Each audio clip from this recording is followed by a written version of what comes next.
subpoenaed people for the 11th based on our original court date, and so we're going to ask for them to recognize for the 14th. It sounds like we're on track. He's most of the experts on that. Let's recognize them. How about tomorrow? Tomorrow we've got Commonwealth witnesses. All day, you think? Plenty of Commonwealth witnesses. All day, you think? We'll recognize them for Wednesday? Yeah. We're gonna move this along. Hey, y'all. My office is down cancer. Are they ain't grabbing the load or anything? We'll deal with that a little bit later, Mr. Shell, okay? This is gentleman. All right. here.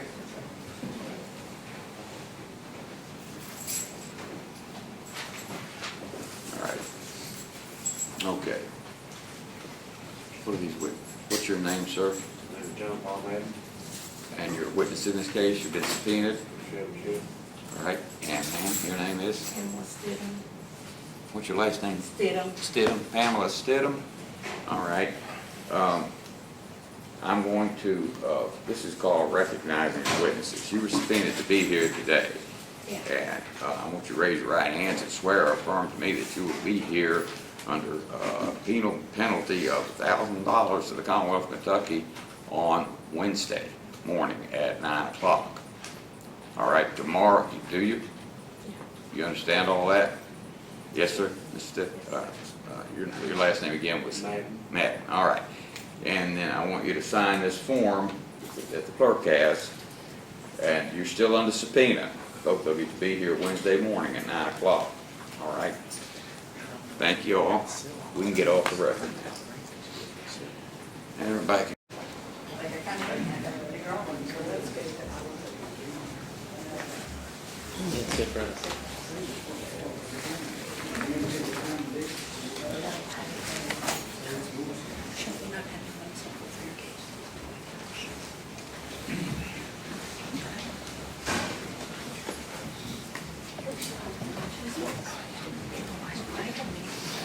Oh.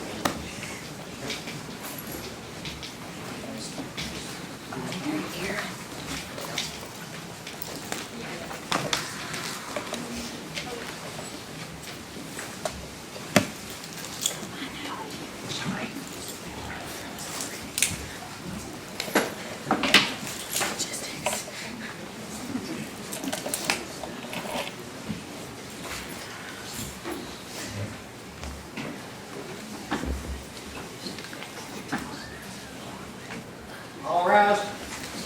Vote to take now session. All right, be seated, folks. Hope everybody had a good lunch. Does the jury have anything to report to me? All right, very good. All right, Commonwealth, call us next witness, please. Yes, Your Honor. Commonwealth calls Randy Gabbard, Randy Gabbard. Texas State Police.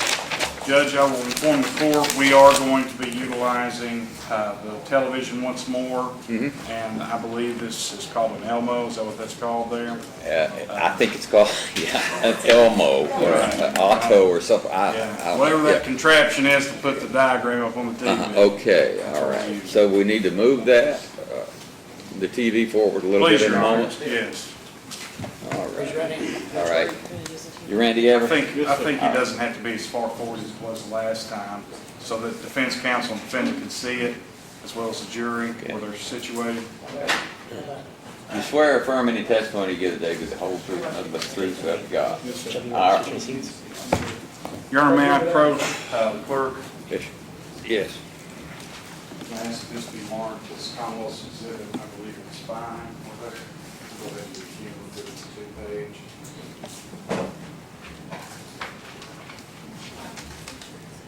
Just cumulative.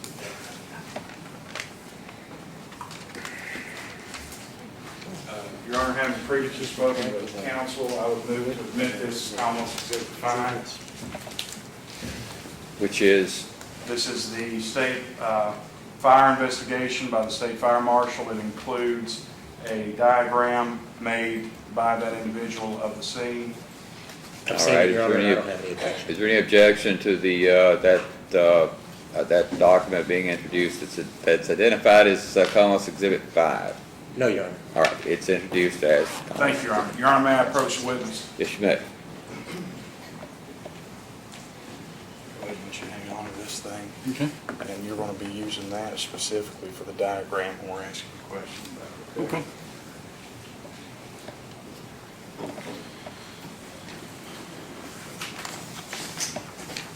Your Honor, may I proceed? Yes, you may. Go ahead. Thank you. Sir, could you please introduce yourself to the court and to the jury? I am Detective Randy Gabbard, Clarence Randall Gabbard, with the Kentucky State Police. I'm an arson investigator at Post 13 Hazard, Kentucky. Okay. And how long have you been an arson investigator? Since February the 15th of 2012, when I was hired by the state police for this position. Okay. So, on February 18th, 2013, is it safe to assume you were an arson investigator for Kentucky State Police? Yes, sir. All right. On that date, February 18th, 2013, did you have any duties that took you to Harlan County, Kentucky as a part of your job?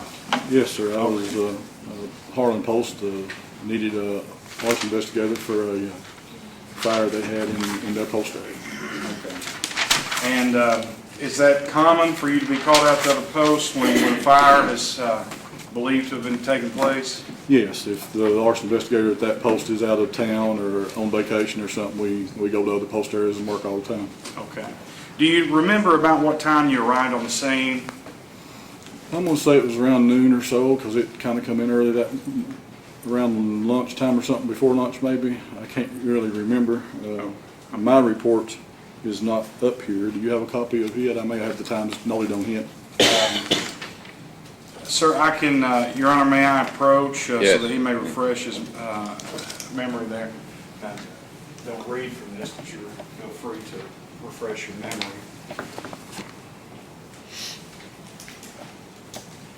If you need a moment to look at that. Yeah, it says I arrived on the scene at approximately 4:44. Okay, do you remember arriving I mean, on not scene? 4:44, 2:44, 1,444 hours. Do you remember arriving on scene? Yes, sir. Does that fit in line with your memory about the time you were there? Yeah. Okay. It was So- around noon. I thought it was around noon whenever I got the call, so a couple hours drive over here. Okay, and you came from Perry County? Came from Hazard Post, yes. I was on Okay. post that day. All right. So when you arrived on scene as an arson investigator, first off, will you go ahead and tell me what an arson investigator is? What does that mean? Well, it's my time. It's my job.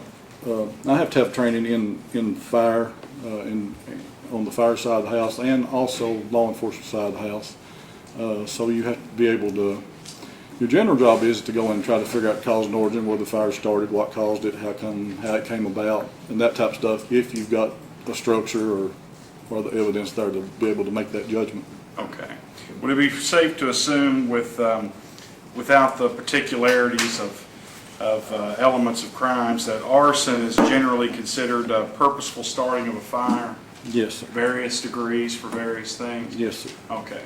So when you arrive on scene there in Harlan County, Kentucky, what's your intention? What's your duties as an investigator at that time? Why are you there? The lead investigator requested me come and do a cause and origin for that particular fire. Okay, for that fire. Mm-hmm. So how did you go about that process, fulfilling that request? What did you do? What process did you go through? Whenever I arrived on scene, he kind of briefed me on what he had going on, where it was at inside the house. I went in the house, done a walkthrough, kind of noted where the fires was as I was going through my process of walking through the house, what I seen, where the fire patterns was. Then I come out of the house and went into the basement and checked that area underneath where the fire was at, and then come back up, and there was two fire marshals from the fire marshal's office that was also there helping me, and we talked about what we'd seen, and then we went in and started diagramming and photographing and collecting evidence. Okay. Did you go through the location, the residence with the state fire marshals? Yes, they was both with me the whole At the time. same time? Yeah. So you guys were doing that investigation together? Yes, sir. Okay. So let's start first with the most simplistic thing. Did it appear that a fire had been at this house, that the fire had broken out? Yes, sir. Okay. Was it the source from one fire or multiple? What did your investigation conclude? When I walked through the front door of the house, first thing I seen was a big hole in the floor that had burnt through. Okay. Let's stop you right there. Let's Okay. try and position this diagram to where we can get it on this TV, if you can do that. Okay. So Can you I'm see going it to give you a good peek. enough May I for that? approach? Hey, Kobe, can you push out just a little bit for he can see it? He's just about tucked in. Down that way a little bit, maybe. Yeah, you're good. We've seen it. Okay. Your Honor, may I approach the witness Sure. with a pen? Might be easier to set your finger. Use this pen while we're talking about stuff. If you could, you just said that you walked in, the first thing that you noticed was a big hole in the floor, is that right? Yes, sir. Okay, could you inform the jury using that diagram? First off, take a look at that diagram. Do you remember the scene? Yes. Is that a fair representation of the scene as you recall? Yes, sir, it is. Okay. So your pen, where it's pointed there, Yeah. can you describe what that is? That is the hole in the floor that had burnt through into the basement. Okay, so is that labeled with a number? That's number 1 on the diagram. And is this the number here? Yes, right beside of it. And this right here, is that what you're referring to as the hole? Yes, sir. Okay, so what's the significance of a hole in the floor? The hole in the floor happened whenever the recliner had burnt. What happens is sometimes, not all the time, but sometimes, I've seen it several times throughout my years of being involved with fire, all the stuff inside of it, all the padding and the stuff burns and it melts, drops down the floor, burns a hole through the floor and eventually gives way and it falls down into the basement. Okay, okay. So the fire there where this hole is and where the chair is that you're talking about, is that an independent source of fire? I think it is, yes. Okay, so is that, how many in total? How many places? There was 2 different fire origins in the living room, one in the bedroom and one in the office area. Okay, so 4, is that Four. correct? 4 different places 4 where different fire? areas of origin, yeah. Okay, great. Now, you said 2 in the living room, is that Yes, sir. correct? Yes, So where was the other? the other one is the couch in the living room. Number 2 was the other area of origin in that room. Okay. Why, now those appear to me, I'm looking at that diagram there and it's in the same room. I mean, you know, if we're going by actual space on the diagram, it's tiny, but of course that's not to scale as it says down there. How far apart do you recall, just a rough guess of how far apart those 2 places were? The Probably locations? 5 to 6 feet, not very far apart at all. 5 to 6 feet. Why are they then labeled as 2 different places where a fire had been started? Why is it not the same location? Well, the couch was in a different area in the living room. The fire could be related between the 2. They are close enough for that to happen. The couch, the fire was more burnt on the end closer to where the chair was at in the living room area. I could not determine for sure if the couch had been set and just didn't burn and the chair did, or whether the couch was kind of set from it. I didn't see a pour pattern or anything to distinguish that there was anything like flammable liquids that was used to spread the fire. Okay. So it could be related. It could have been set and just didn't burn. Okay. Did you come to a finding in your investigation as to whether or not it was related or not? I think that it was 2 separate fires. Okay. Just from my experience and looking at this stuff, I think something may have been laid on the couch or something to start that fire. Also, it just for some reason did not burn like the chair did. Okay. Let's move on then. What's the, that was 1 and 2, correct? Yes, that's correct. And is there a 3rd location where the diagram and points out? Yeah, the Okay. 3rd location is in the bedroom area. Okay, describe that location to the jury, not necessarily what was in there, but concerning the fire and your investigation. At the end of the bed, there was like a hanger that had clothes hanging on it. Kind of like a free open hanger that you just kind of set in the middle of the floor. And on that hanger, they had clothes hanging on it, and it appeared that somebody had actually set fire to those pieces of clothes. Okay, okay. So was the fire in that room then limited to the clothing? It burned itself out. It did? Yes, it did. It did not cause very much damage at all. Just enough damage to pretty well destroy the clothing on the hangers, and then that's pretty well it. It burned itself out. Okay. So then let's move on then to number 4. Is there a number 4 on there? Yeah. And could you describe where this fire is located? This fire was in the room where the victim was found at, on a chair sitting beside the victim. The base of the chair itself had been burnt. It was still intact, but you could see that there was a fire that was in the base of that chair. Okay. Was there a fire anywhere else in that room? Just around that chair, in that general area of that chair that I can remember. Okay. Do you recall the extent of the fire around the chair? It was not very much damage at all. The chair basically done the same thing as the clothes did. It just kind of burnt the general area around the chair, the top of the chair, and then it kind of just burned itself out. Okay. So let's go through then each one of these 4 locations, starting with location 1. Okay? On the diagram there, location 1, fire 1, is that fire, in your opinion, your investigation, what you perceived and saw, was it limited to that area noted on the diagram? Yes. Was it not anywhere else? I mean, that was the bigger fire of the 4. It Uh-huh. did cause more damage to the Right. house. Right. The fire did spread up and out toward the ceiling. And the way fire spreads, once it develops and starts free burning, it spreads up and out and then rolls across the ceiling, leaving the marks and stuff. Okay. That fire was definitely the one that actually burnt and caused most damage. Okay. So the largest fire. Yeah. Would you consider it limited to the living room? Yes, it was limited to the living room area. It burnt, what happened was it burnt through the floor, the chair fell into the basement, and when the chair fell into the basement, it either knocked itself out or the fire department put out what was left of it. Okay. All right. So then let's move on to number 2. Do you Okay. see number 2 up here? Yes. That's a second source, a second fire, as you've testified to, is that correct? Yes, sir. The fire represented by number 2 on the diagram, was that limited to the area represented on that diagram? It was limited to the end of the couch, mostly toward the chair. Okay, so limited to that Yeah, that specificity to general the area couch? toward that chair, and that end of the couch was more damaged than the farther end of the couch that was away from the chair. Okay. The So couch was then- damaged completely, most of it, but the most damage was next to the chair. Okay.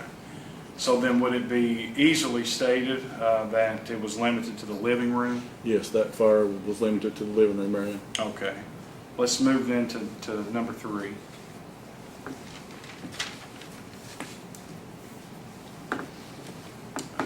Let's talk about that. Is that a third source of fire? Yes, sir, it A is. separate source? Separate source from the rest of the house. Okay, and what room is that located in? That was in the bedroom where the clothing was hanging on the racks. Okay. Is that fire number 3, was that limited to the bedroom That where the was clothes were limited. hanging on the racks? That was limited to the bedroom and the clothes that was hanging on the racks and did not cause a lot of damage in that room. Okay, is this the one that you stated had burned itself out, the Yes, clothing? I think it burned itself out prior to the fire department arriving. Okay. Let's move to number 4 on the diagram. This a fourth source This fire? is a fourth fire, yes. Okay, independent source of fire? Independent source of fire in that room. And what room is this in? It's in the office room where the victim was found. Okay. And the fire there, where was it limited to? It was limited to the chair and the area around the chair. Okay. Did not encompass the entire room? No, sir, it did not. Okay. Go ahead and talk a little bit then about your investigation and your results, leading up to your results, okay? You talked about your career as an arson investigator. I believe you said 2012 you started? Yeah. All right. Talk then about your investigation concerning this case. As far as that, once we went through the area, we seen all the fires, where they was located at, what we seen. Then we backed out, went and got some cans, some arson cans to collect some evidence in.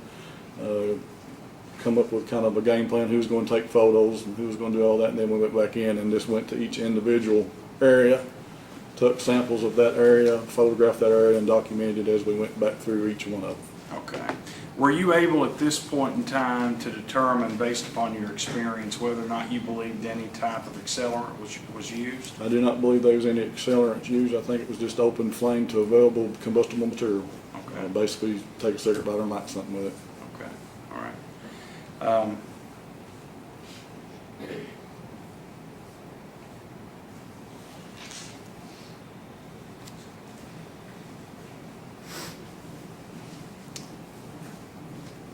Goes without saying maybe, but I'm going to ask the question anyway.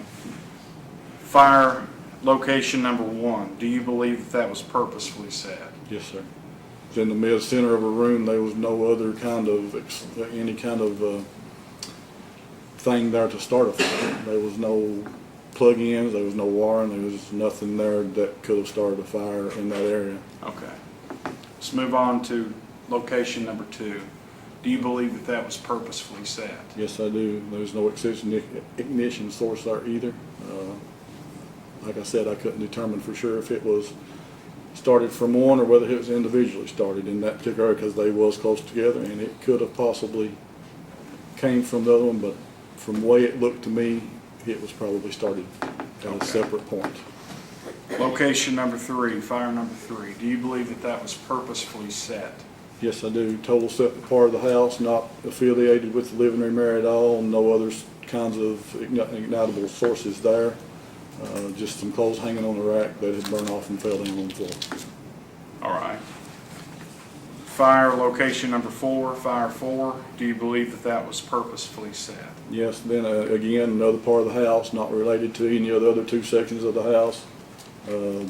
Just no other ignitable ignition sources in that area other than that chair, and I couldn't tell if something had been laid on the chair and lit or whether it was just held something to the chair till the actual leather started burning, or the top of the chair or whatever was on it.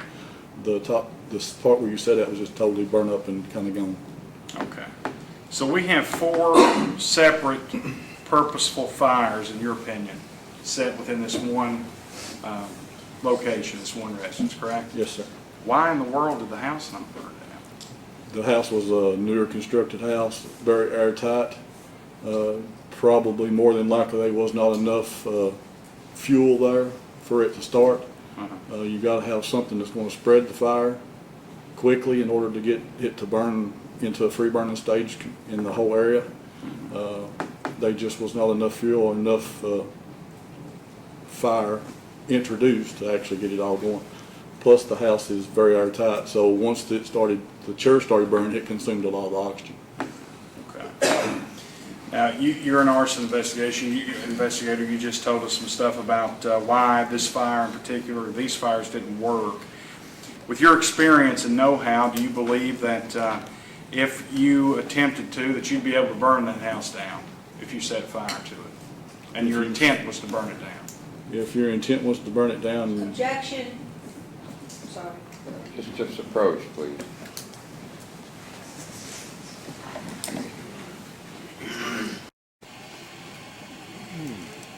Calls for speculation on his part. It's like she's asking him about an imaginary crime. That's not relevant to what happened. Saying if he knows what he's doing, could he burn that house down if he set That's not fire part of to this it? trial. Well, at all. I don't understand your objection. He's trying to say that somebody knew what they were doing, could burn the house down, and somebody dumb couldn't. And No, that's it's not great. true. I'm not But that's dumb. not. That's not what I said. I'm not saying you're Overruled. Let's go on. No, okay. All right.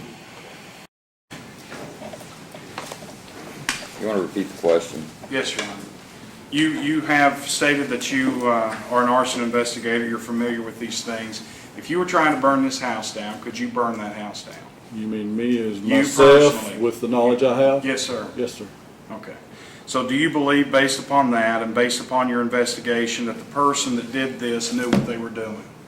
No, I don't think they had a good, I think they set the fires to intentionally destroy the property, but they didn't have enough knowledge to know how to make the fire spread. Okay.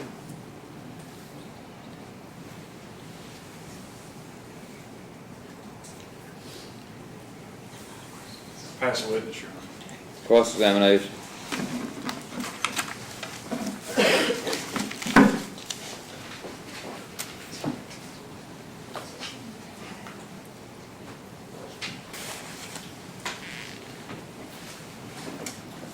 Good afternoon. So you're an arson investigator, Yeah, for the Kentucky State Police. right? Yes, To my understanding, the fires need fuel, air, and heat. exactly. Is that right? You gotta have the 3 components for the fire to And that's how fire burn, spreads, and that's how fire successfully continues. burn. And we heard your investigation in this diagram here. when you were making your findings and you were doing your investigation, I guess, when did you make your conclusions? Like, when did you finish your report? Repeat that, please. When did I finish what? When did you finish your report? I actually finished my report a couple of days later and turned it in, but at that day, if that's what you mean, once we'd done our walkthrough and seen the different areas, and then we got together and went back in and examined each area, then we determined that there was 4 separate fires in 4 separate places. 4 separate fires in 4 separate places. Yes. Okay. And the first one and the biggest one was the recliner that came from the living room. It was in the living room, yes, and that's the one that burnt hole through the floor and done the most damage. And if I understood your testimony, in your experience, a lot of times the recliner will burn and then it'll drop down, burn the floor, Yes, I have seen that before. and then drop down to the basement. Yes. And you, in your investigation, you collected samples from those 4 different starting points? Yes, we did. And then, so that day where you were walking around and you were looking at these 4 different starting points, that was pretty much the end of your investigation, right? Yeah, whenever I was done with that, I handed the evidence we collected to the case officer and returned back to Perry County, back to Hazard. Okay.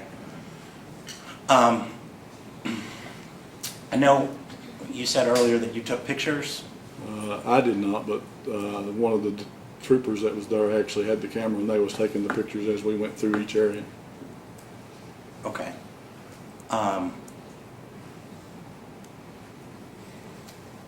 So when you arrived to this place, it was at 2:45, that fire was already out, right? Yes, sir.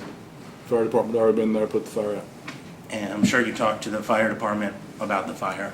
I did not speak to the fire department myself. I think one of the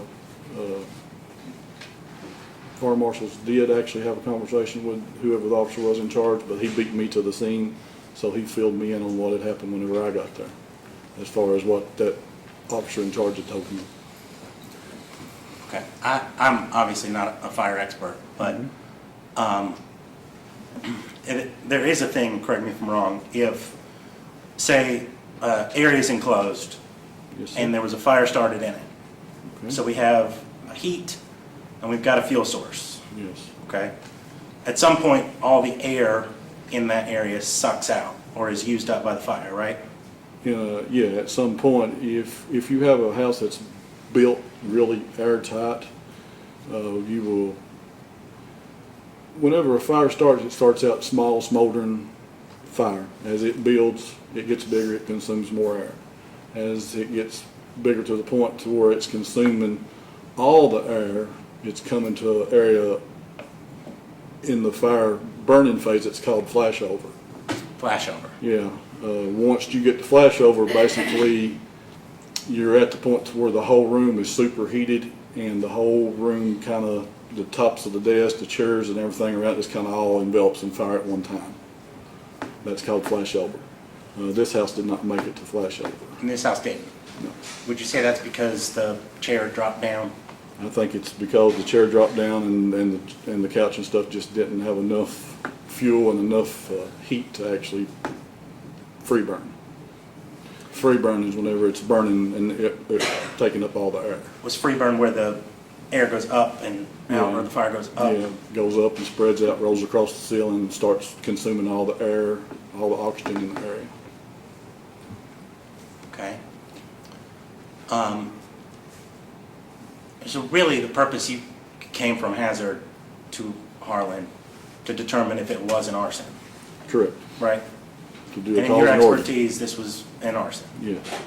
But you didn't come down here to determine what time the fire started, did you? No, I just come to do a cause and origin, and that was my part, and I was done. I'm sorry, I just come to do the cause and origin of the area, and then I was finished with my part of it.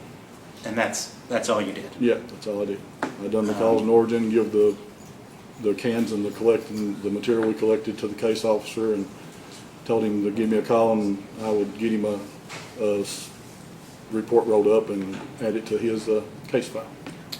Have you seen a video of Mr. King's house from the morning of the 18th? No, I have not seen no videos. Okay. If I told you that on that video, at one point in time, there's a plume of smoke, Okay. and then 3 hours later, doors open and there's a lot more smoke, Okay. would that be consistent with your findings of that house being well-built and not having enough oxygen for the fire to spread? Well, with the house being well built, the smoke and everything stays inside the house until it finds a way to vent itself out. You have to have enough heat, fire, exposure of the house to get to the vent process, get to where it burns through the ceiling, burns into the attic and vents out, and then it starts getting more oxygen. Or it blows the windows in the house out. It will find oxygen eventually, but on a lot of newer homes, they will actually consume all the oxygen, fire goes out. Maybe I misheard you, but you said in your professional experience and your findings, you said there was not an accelerant used? I did not see any signs of an accelerant. And I took the samples of every area just to test to make sure that there was none, but I did not see any signs of accelerants. Okay. There was no trackers, no trailers, nothing like that. Thank you. Any redirect? No, Your Honor, subject to recall and subject to rebuttal, we have no further Okay, questions. so this witness may be recalled. Yes. All right, you may step down, you're still subject to recall, sir. Thank you. Do you need these? Is that introduced? Yes. Your Honor, if I may, I believe that's my only copy of that. There Exhibit should be two 5, things there. There's one exhibit, and then I also handed him, remember, the floor plan. refresh his recollection. All right. May I approach, Judge? All right, and this, what about this? Is this yours also? That's the thing. The other stuff is collective exhibit 5. This goes. This is the only thing. Okay, this, all right, got it. All right. This is collective 5. Oh, yeah. All right, okay. You may call your next witness. Your Honor, the Commonwealth calls Dr. Kristen Roth, who testified last Wednesday Mhm. by speakerphone, and we would play that examination for the jury at this time. Okay.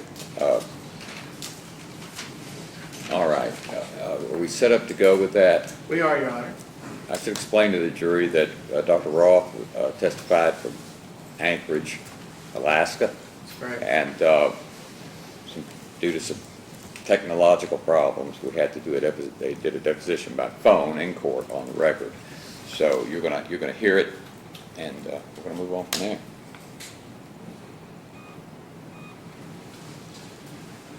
Should be ready to go, or we could, we'll see if we need to adjust the volume on that. We're up as high as we can go here, we'll see.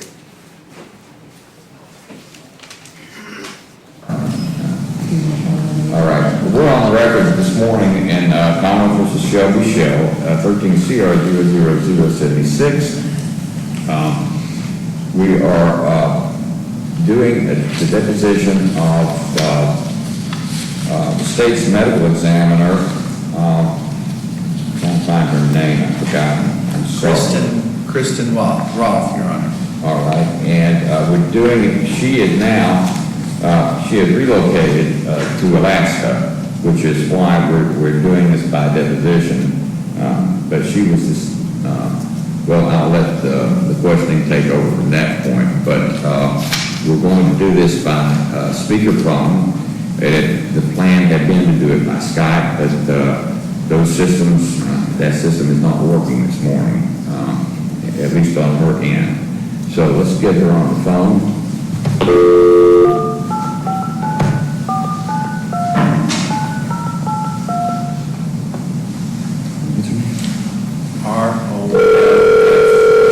R-O-L-F. Dr. Kristen Roth. Hello? Is this Dr. Roth? Yeah. This is Judge Hendrickson in Harlan County. How are you this morning? Well, hi, how you doing? I'm not too computer savvy, I'm not that savvy with them either. We're gonna go ahead and do this by speakerphone. I had present in the courtroom, the Commonwealth's Attorney Parker Boggs. Also present is the defendant, Shelby Shell, along with his lawyer, Will Seidelman.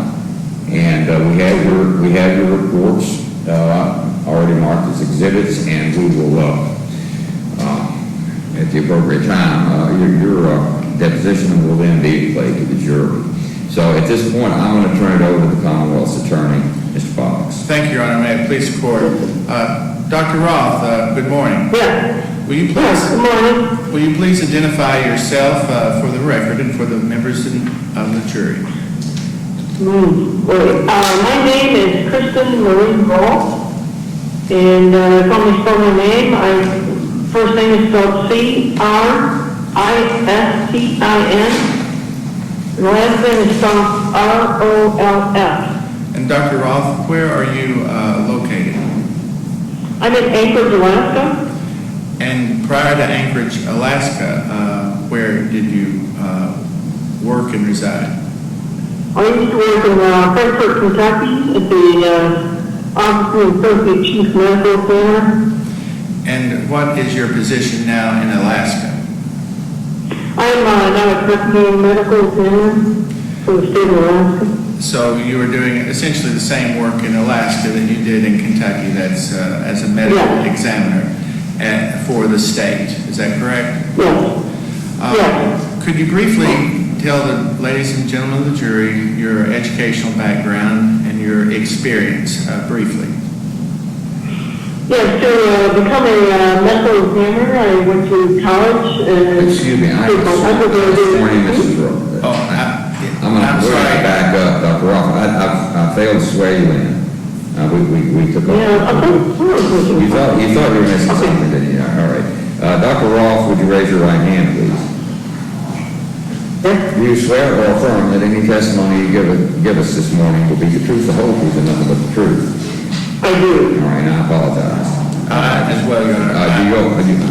I don't, when I don't see a live audience. Yeah, the same with me. Sorry, Dr. Roth, to interrupt you, and thank you for being sworn. You were telling us briefly your education and experience. To become a medical examiner, I went to undergraduate college and received my bachelor's of science and biology and pre-medicine at Kent State University. I then went to medical school, Medical College of Ohio at Toledo, and a degree in Doctor of Medicine in 1991. The school is now called University of Toledo. I then did a training in pathology, which is the laboratory branch of medicine, and then the medicine in which the doctor looks at biopsies under the microscope, they do autopsies, and they also look at body fluids and other things for the presence of disease and make the diagnosis. That was at Case Western Reserve University Hospital in Cleveland, Ohio. And right after that, the 5-year program, I went to a 1-year program in forensic medicine and became a forensic pathologist after I went to the Cuyahoga County Coroner's Office for my fellowship there. I then started my career as a forensic pathologist in Kentucky and worked for 17 years with you. We went on vacation to Alaska and really enjoyed it. And when a job came up, I started my career again here in Alaska to enjoy the outdoors, I guess. Doctor, so 17 years, was that all with the Kentucky Medical Examiner's Office? Yes. And then how many years have you been in Alaska? It'll be 5 years this summer. And I started here in July of 2014. During that time, approximately how many post-mortem or autopsy examinations have you performed? Probably around 5,000 by now. And during that course of your work. Did you have the occasion to perform a post-mortem examination or autopsy on the body of Ronnie King? Yes, I performed an autopsy on Mr. Ronnie King on February the 19th, 2013. And how was the body identified? Our body was identified with toe tag and for coroner's office from Harlan County. Could you please describe who was present during that autopsy? During the present autopsy, we had a technician, Ann Davis. We also had a medical student, Sarah Means. We had the APIS Division of Kentucky State Police were present to remove duct tape from head and right hand and arm. Bridget Ogden and Keith Dollinger. Also, we had Detective Jackie Pickerel to remove evidence. This was Highland Post number 10. What were the items that were removed from the body and what location? Including clothing, and there were bindings on the body, including duct tapes. Where was the duct tape located? Duct tape was located on the feet and the hands. I'm sure you got that. On the hands and the head, and the tape is also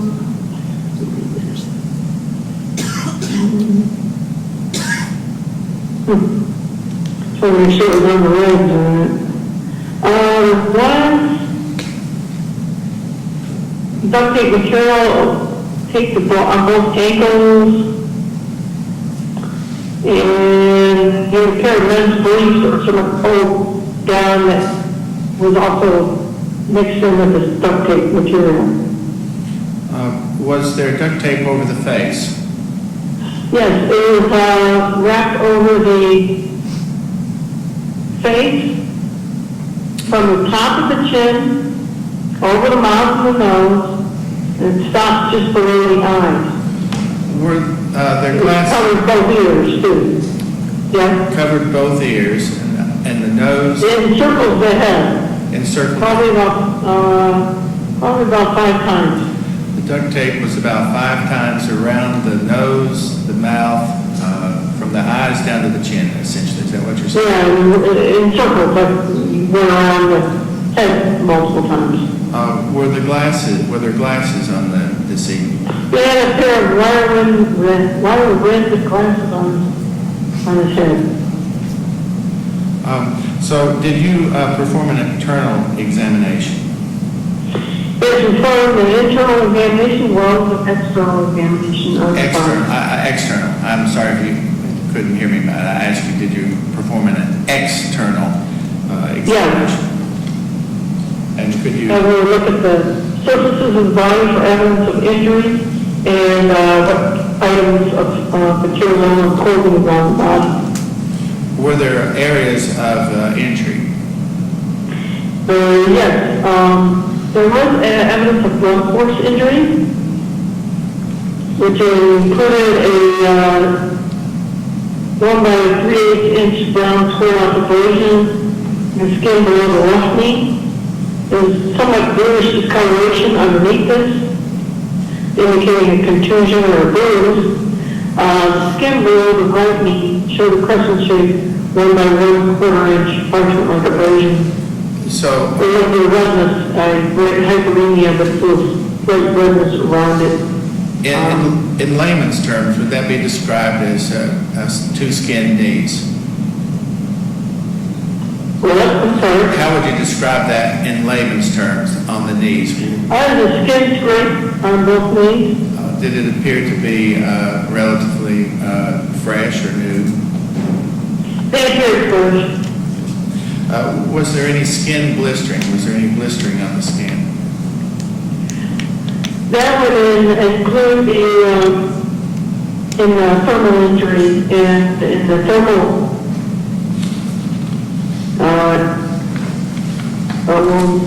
part of the thermal injury, he also showed petechia with a small hemorrhages in the conjunctiva, which is in the eye, and he had somewhat reddish discoloration on the neck. Could you tell the jury the significance of the petechia that was around the eyes, and what does Yeah, that they had mean? needs with pressure applied to the head area, possibly from trying to breathe, or from the materials around the face. It's an indication usually of some type of suffocation or smothering. Smothering, suffocation, strangulation, is that where you see petechia around? Yeah, so it increases the pressure, blood pressure in the head, and causing the small capillaries to break. So it's like a red or bad bruise. I'm not trying to put words in your mouth, but if you could explain that to the jury, it's a tiny hemorrhage, a small dot of hemorrhage that is created as a small vessel bursts or breaks. And so how was that significant to you as you examined him? In the background of the duct tape around the head, face area, and the petechia, it suggested he had been smothered or strangled somehow. Doctor, did you also, you said there was, you examined clothing, or there was some clothing on the body. Could you describe that for the jury, please? Yes, he had clothing on the body, including the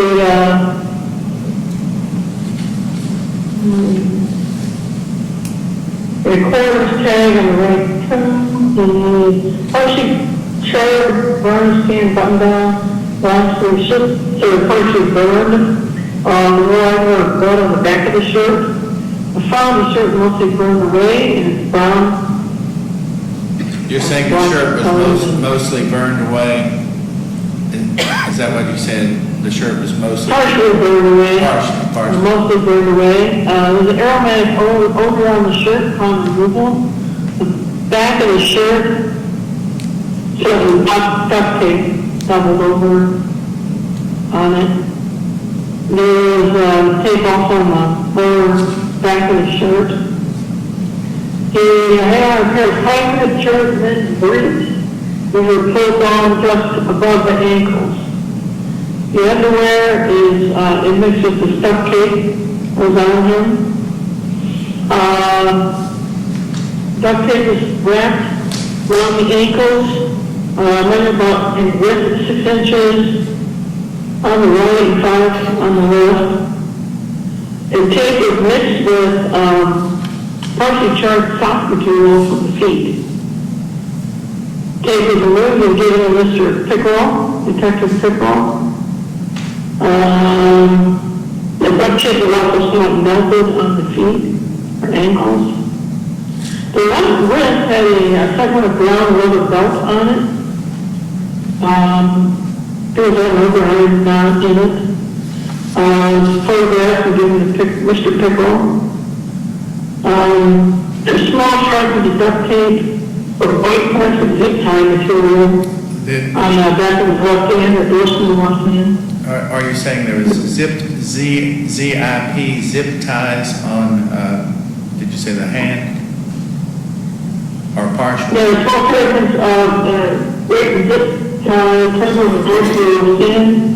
The right wrist and hand is completely enclosed. It looks like a mitten wrapped in duct tape.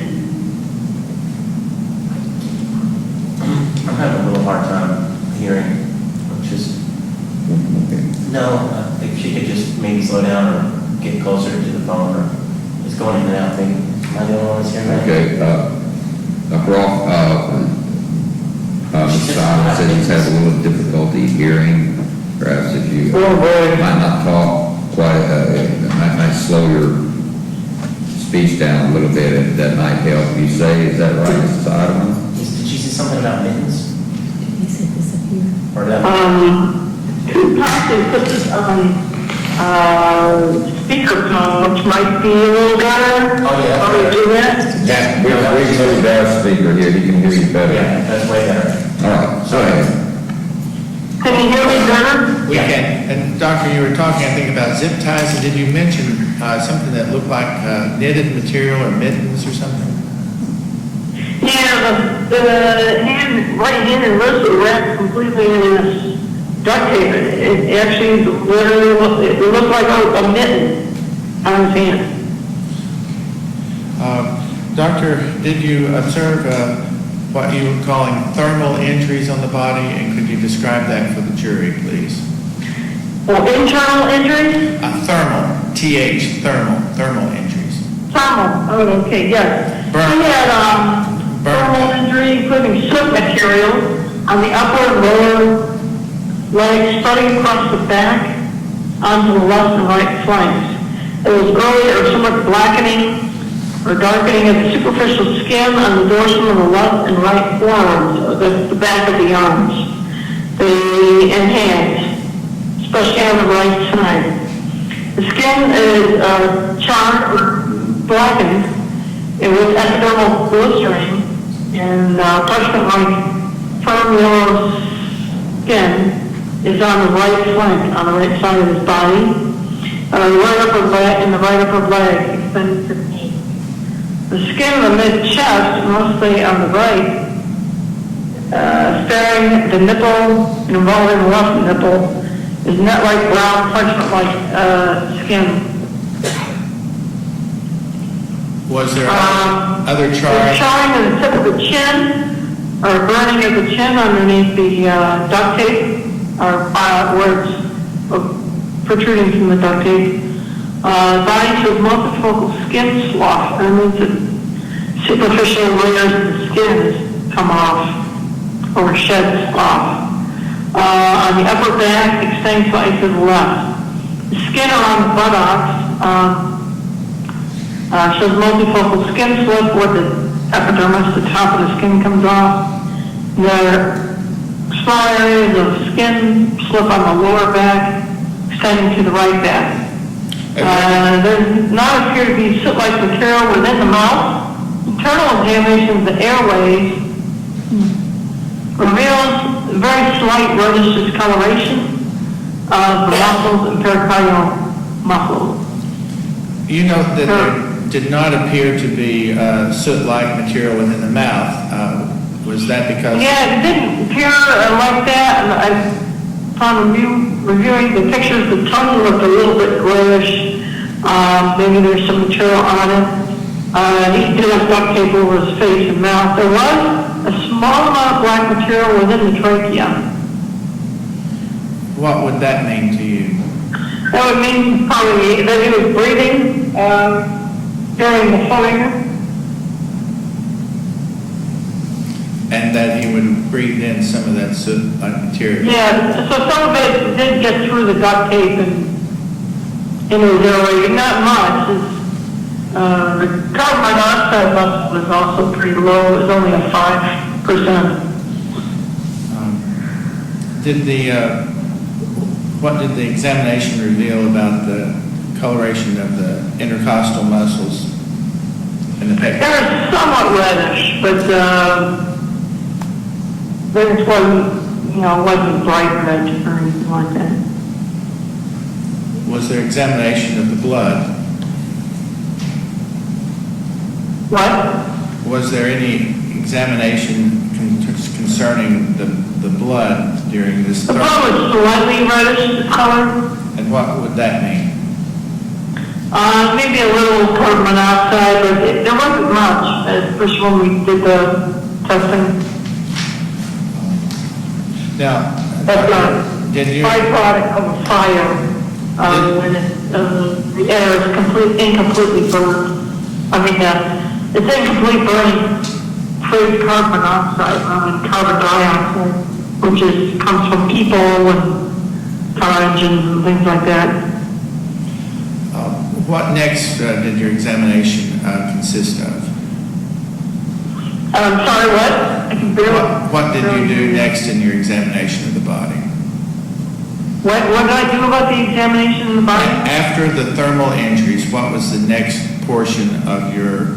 Oh, I'm sorry. We examined his head, which had evidence of a gunshot wound, or had a gunshot wound. Could you describe for the jury what you described as a gunshot wound to the head?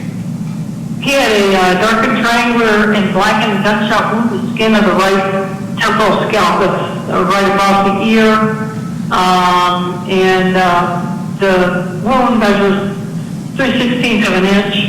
It was surrounded by black and parchment-like 1/8 inch abrasion ring,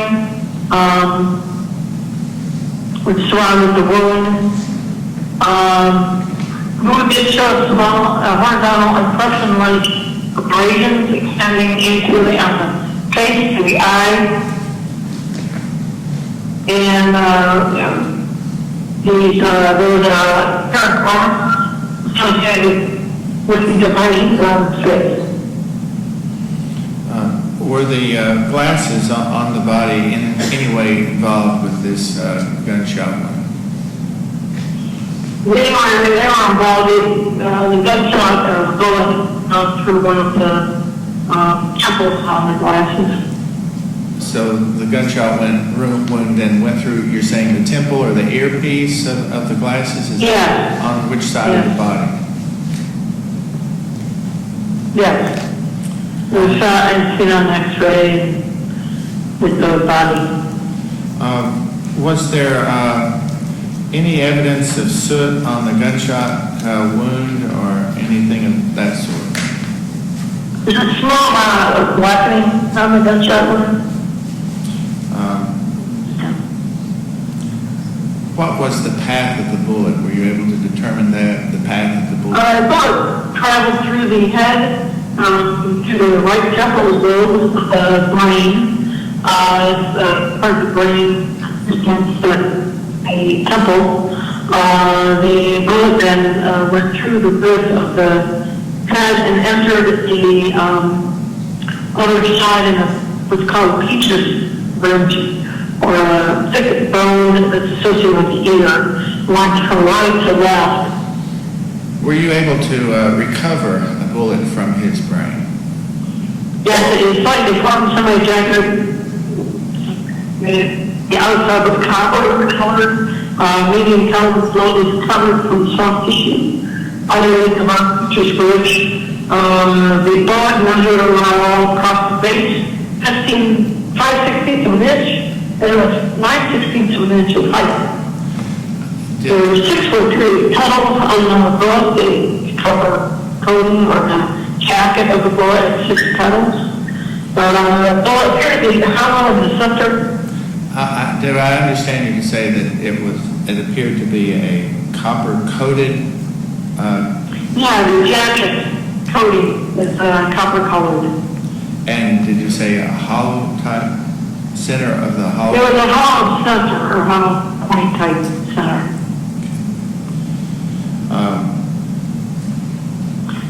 Yeah, I'm not an expert in bullets. I can't tell you exactly what name or brand this bullet is, but it looks somewhat of a medium caliber bullet.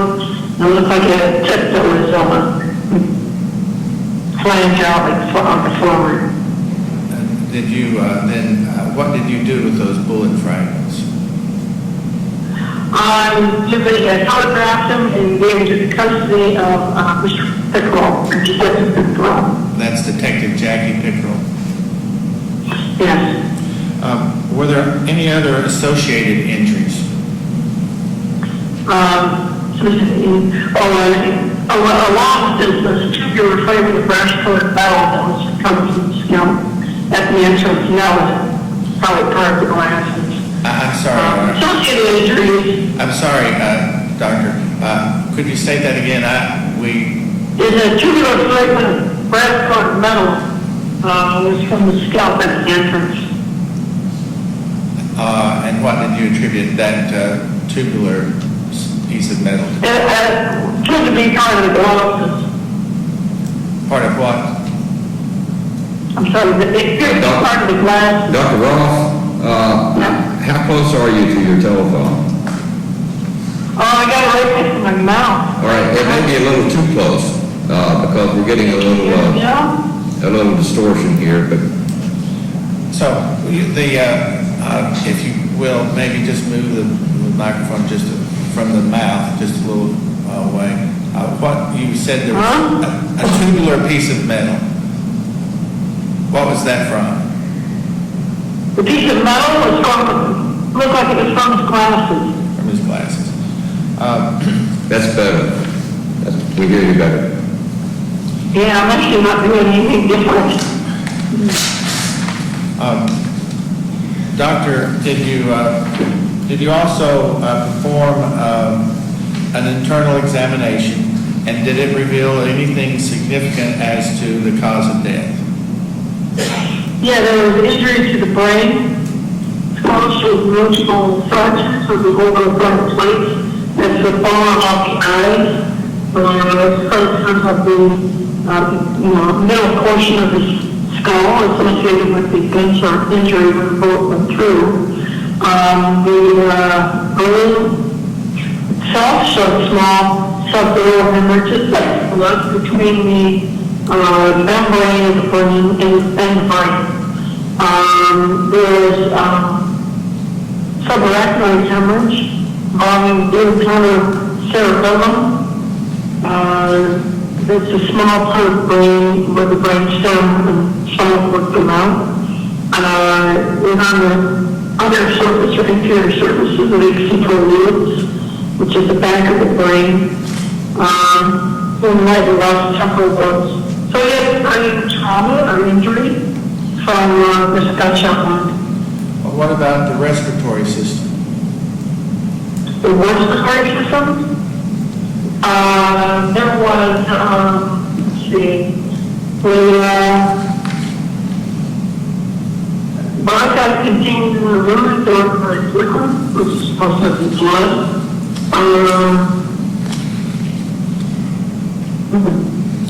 There was trauma to the respiratory system. Did you also examine the digestive tract, the genitourinary tract, the endocrine, and the musculoskeleton, as well as the head? Yes. Did you reduce? There was through the organs and the body. Did you reduce the examination findings to a report?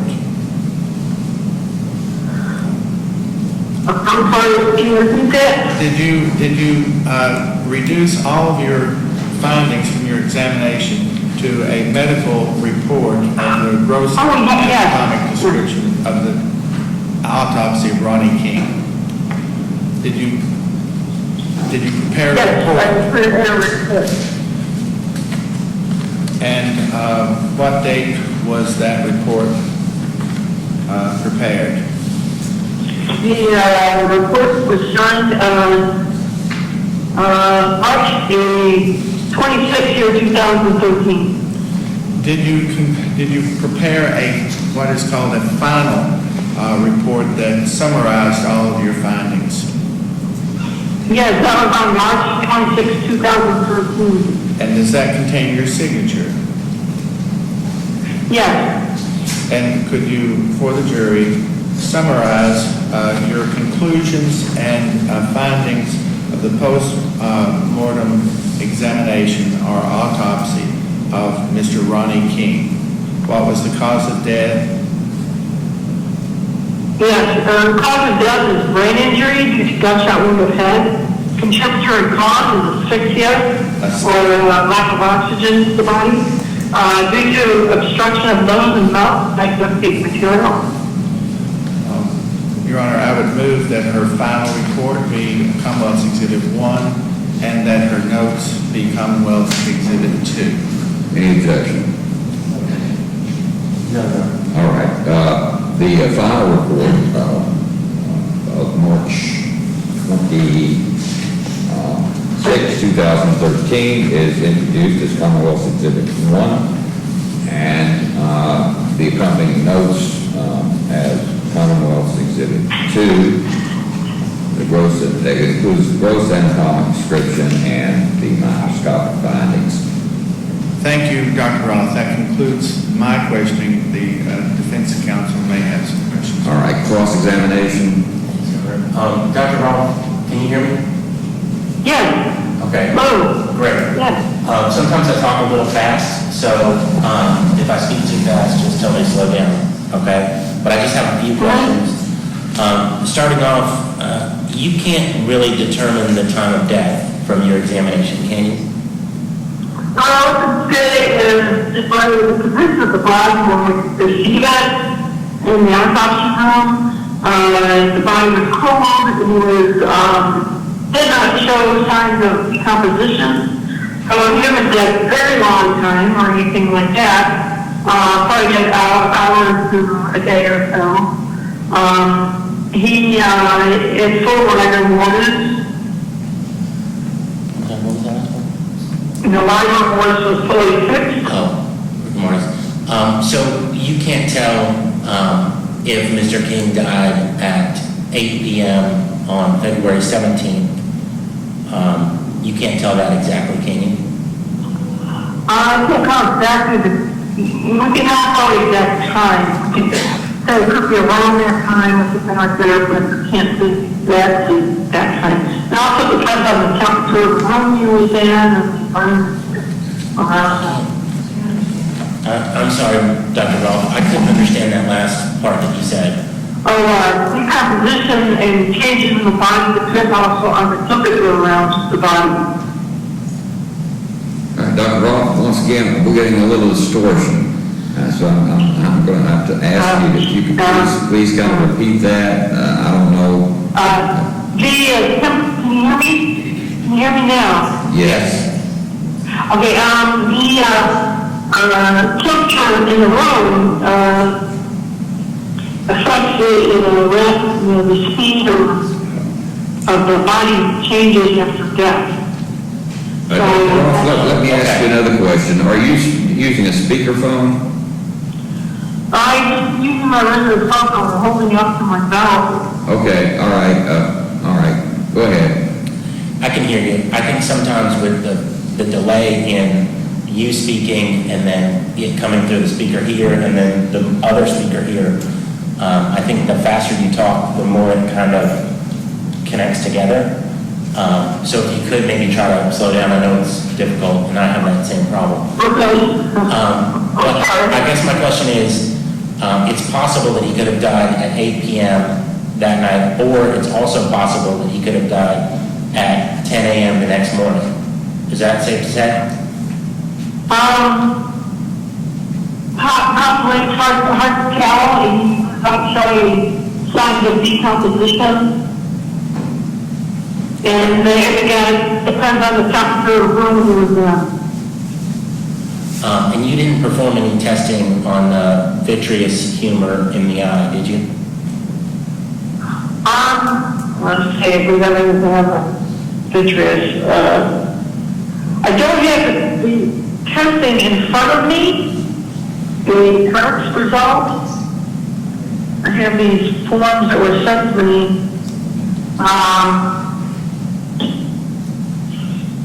I just got the toxicology result on the blood.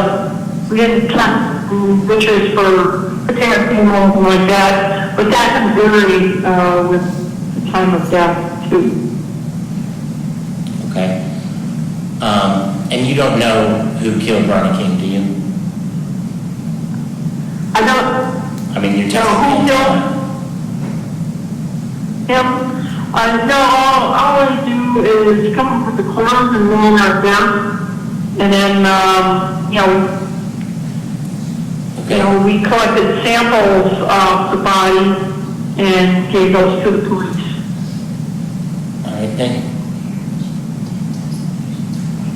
No further Okay, questions. I have a few more questions. Okay, we've got a couple more, Dr. So you didn't test the vitreous humor, but that is a method, or Yeah, it's not a great method to tell how long the person has been dead. but it is a It method. can vary.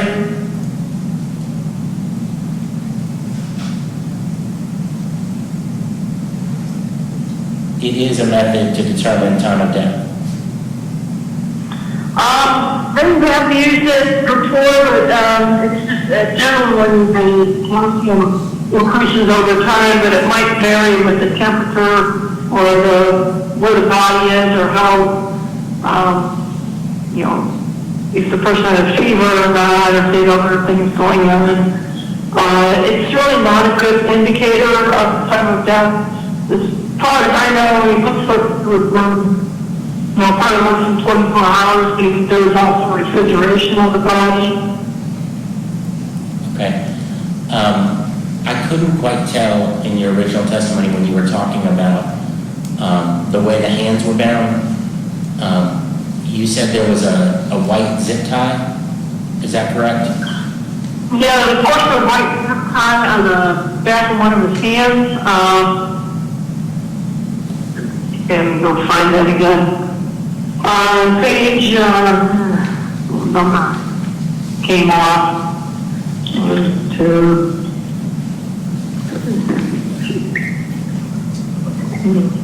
Okay, 1, 2, 3, 4, 5. I think page 6.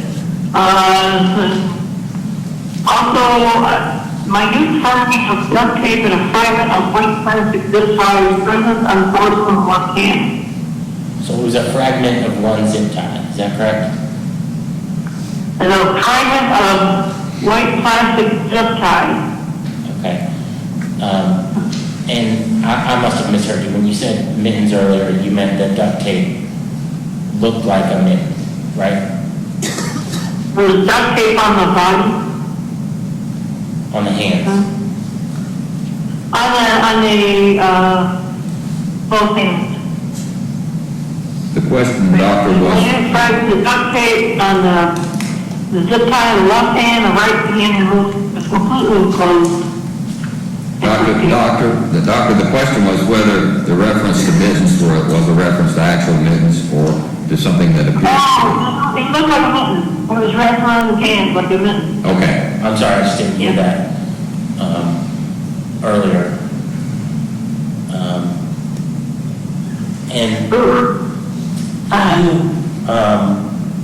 I guess just preliminarily, I know Mr. Boggs covered some of this, but you've been practicing for 17 plus 5 for 23 years as a medical examiner. That's right? Oh boy, I can barely hear you. I've been practicing about 21 years. Okay. And when you do a medical examination, you examine from head to toe, right? I'm sorry, something catches up? You examine the body from head to toe, so you examine the entire body, is that correct?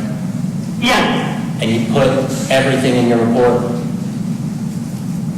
And I see, especially the equipment. Right, and then that report that you did is the same report that was entered in the evidence, right? The same report? Yeah. Oh, man. I think so. And I think that's all the questions I have. I know it's hard to hear me. Do you have any other questions? That's all. We have one more on direct. Just a couple of more. This is Parker Boggs again, Dr. Roth. The zip tie that you were questioning about, the fragment of the zip tie, was that under the duct tape? Had it been duct taped onto the body? Duct tape and a fragment of white plastic zip tie present on the bottom of the first hand. I don't know if it was under or mixed in with it. Are you saying that the fragment was held on to the body by the duct tape? The fragments of the duct tape were very small, and there was some on the left hand. And so we're clear also, Doctor, about the range of the dead. What, at the time you received the body, could you give the jury an approximate range of the how long it had been since, He's just been dead, hopefully less than 24 hours. Shows no evidence of decomposition, but usually a room temperature. And he also was probably refrigerated in between, so that was 12 days down. and is one of the reasons you say arranged, but it had been less than 24 hours, you received the body in Frankfort, Kentucky? Yeah, we started now about 8:20 a.m. And you said that the temperature, when Mr. Solomon, counsel, was asking about the vitreous material of the eyes that can sometimes be used to determine the length or the cause or time of death, you said that's affected by temperature. Would that be affected by fire or temperature or the temperature of the room? Usually, like the temperature of the room after the person died, I guess. So I can be clear of your answer. You're saying the temperature of the room would affect the reliability of whether you could use the eye as any kind of... Yeah, we could make it bad. Someone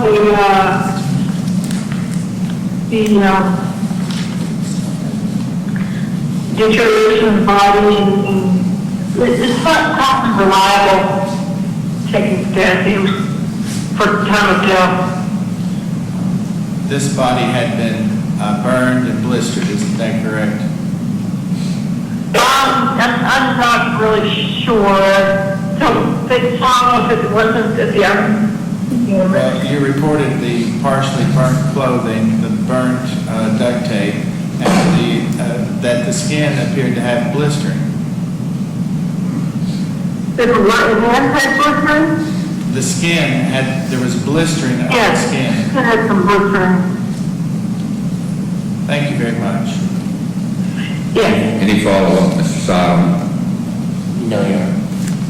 All right, Dr. Rolfe, I believe that's it. I thank you for your time this morning. We appreciate it. Well, you're welcome. I appreciate the experience.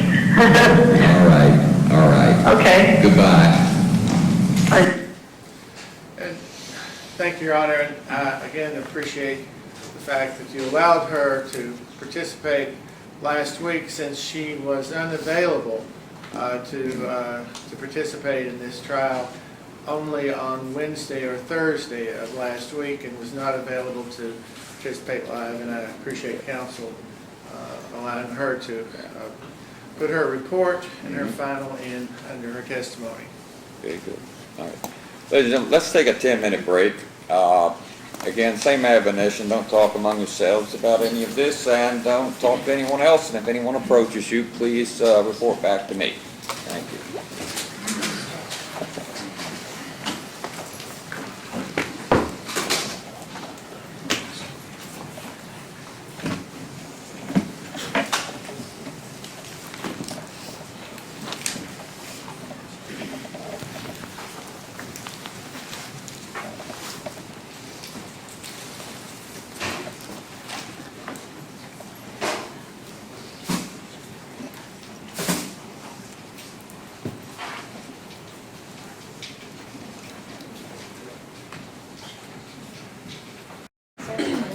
Okay.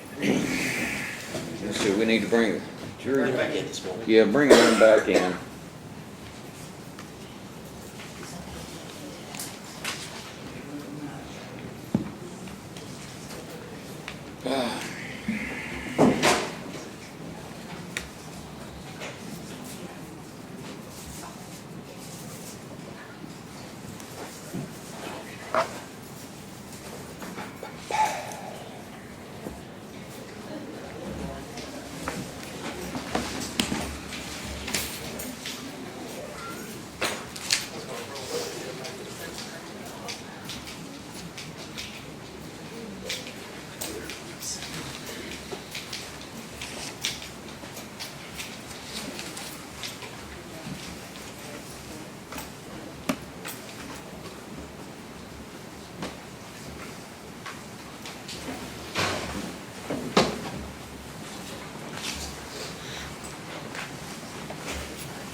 Be seated, folks.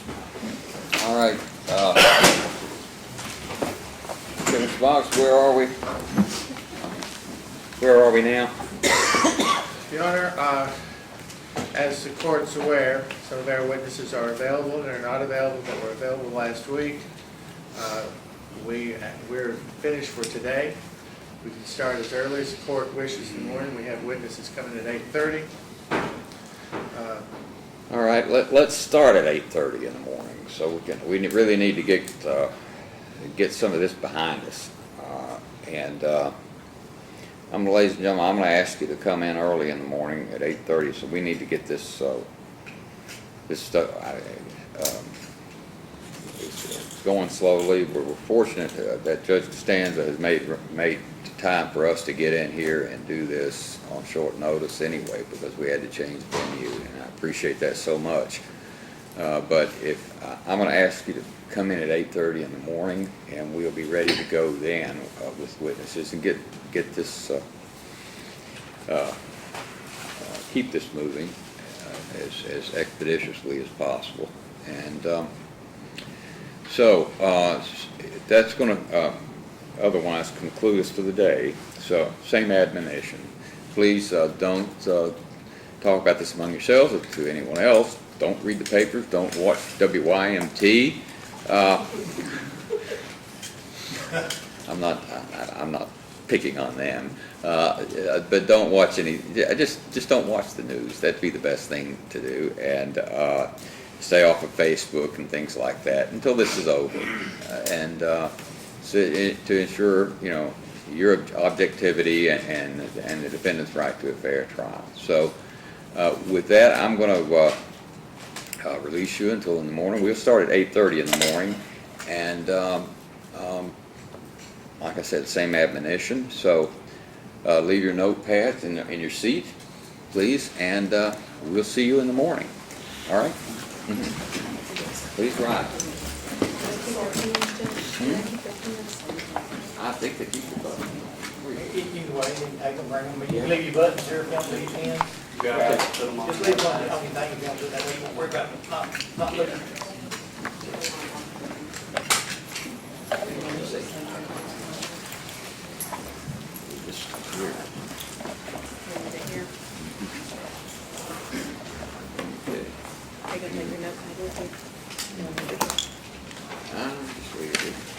We'll put it in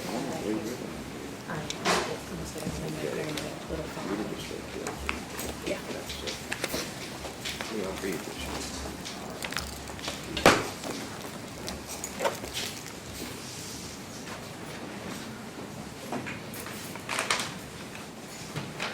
We can go off the record, yeah.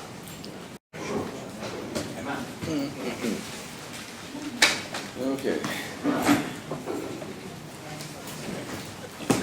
Morning. We're on the record. Okay.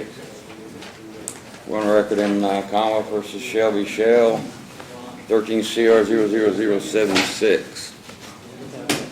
Any preliminary matters before we get going here? Yes, Your Honor. If I may, we had spoken with counsel in court yesterday, and the desire and goal is to end the Commonwealth's case in chief today.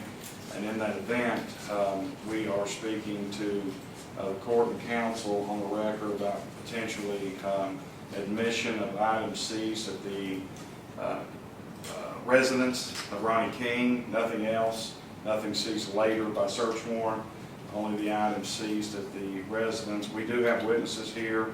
There will be 4 for chain of custody purposes to go through all of the testimony. Yeah, we often stipulate chain of evidence. Is there any problem with that? It takes a long time to prove a chain of evidence, and unless you got some real issue with it. I'm just curious. I'm just asking. That's what he's talking about. We Well, can you've seen the list. We can get you Well, before it's we not want. taking the evidence, you had that for 6 years, that was taken at the scene.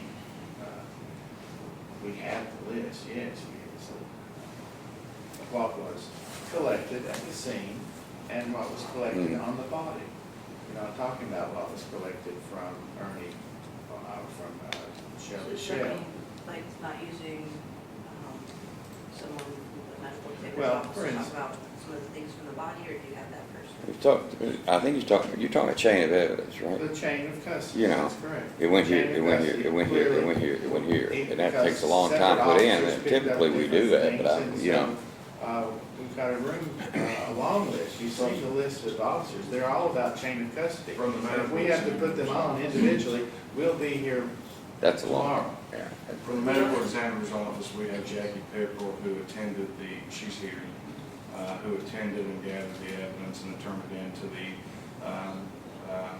evidence room. We have the evidence officer currently, we have. It says I logged it in, put it on the form and all this, it's that kind of, Former case officer. that kind of thing. And of course, the detective is retired, so the case is assigned to another officer who has the evidence, and that would include him having to, you want to go through all of that chain of custody. We're talking about purely chain of custody, items that were collected at the scene. Give us a minute.